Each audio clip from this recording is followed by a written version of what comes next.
What's up everyone and welcome back to our channel.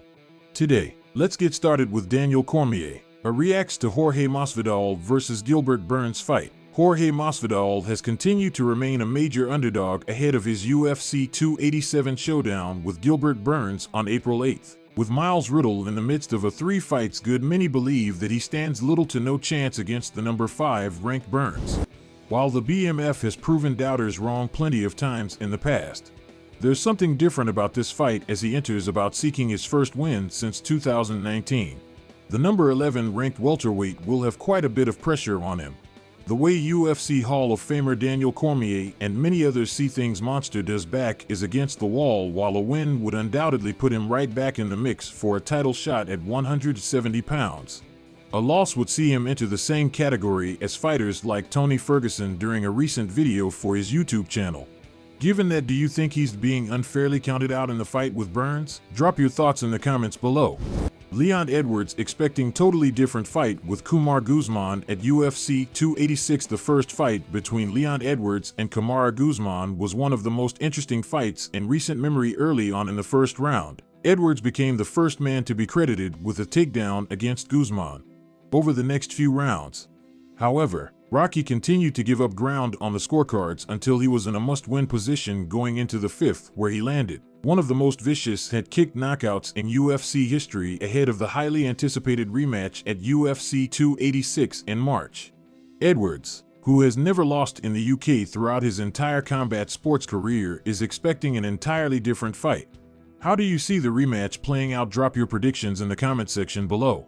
There Until gives his prediction for Jon Jones versus Serial God. Given how long Jon Jones has been away from the octagon, fans had been completely split on how they think the former pound-for-pound kingpin's return plays out, with Jones's heavyweight debut against Serial gone on the horizon in March. The fight community has continued to debate whether Jones will be able to capture UFC gold once again in a new division. Who do you think the former interim heavyweight champion will be able to pick up the win in the biggest fight of his career? Or will the grappling experience of Jon Jones prove to be too much for him? Before we continue, make sure you give that like button some love and be sure to subscribe to our channel for all of the latest news.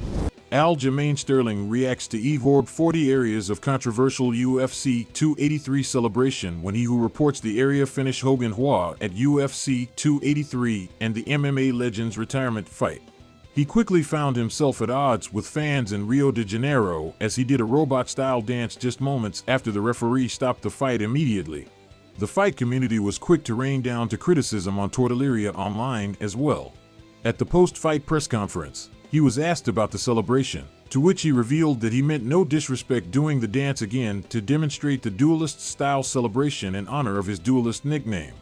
During a recent video released through his YouTube channel this week, UFC bantamweight champion Aljamain Sterling weighed in on the situation, saying, "I know everyone was saying his celebration was disrespectful, but then he did it at the press conference and was saying like, this is just one of his duelist celebrations. I don't know. I try not to look into things too much. I'm pretty sure he's a fan of Shogun, and it's just one of those things when he could only truthfully answer that question. Hopefully he wasn't trying to be disrespectful to Shogun. Are you buying 40 areas explanation of a dance? Or do you think he was being disrespectful? Give us your thoughts in the comments below." Mike Perry set as backup fighter for Jake Paul versus Tommy Fury. This week, news broke that Jake Paul and Tommy Fury were once again booked to clash inside the ring, this time in Saudi Arabia to accommodate Fury's visa issues getting into the United States, with the fight set for February 26th. Many are skeptical that Fury stepped into the ring, given how many times the fight has fallen through in the past. During a recent press conference in London, Hall revealed that former UFC welterweight Mike Perry is officially set to be the backup fighter should Fury back out of the fight at the last minute. Perry, who has found success as a bare-knuckle boxer since parting ways with the UFC, most recently defeated Michael Venom Page in a 6-round BKFC affair in London that went to a sudden death rounds after the first 5 rounds were rolled a split draw. Although there's still plenty of time for the fight to fall through, it's reassuring to know that should Fury back out of the fight, there's a contingency plan in place that's arguably even more exciting. Do you think Tommy Fury shows up to the fight? Or will we see Mike Perry square off against Jake Paul? Give us your thoughts in the comment section below. And now for our breaking news story of the day. It'll be interesting to see what the future holds for the Ultimate Fighting Championship. Today's video was packed with some juicy stories from the fight world.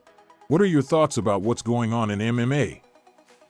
Don't forget to smash the like button and subscribe to our channel to see more videos just like this. See you next time.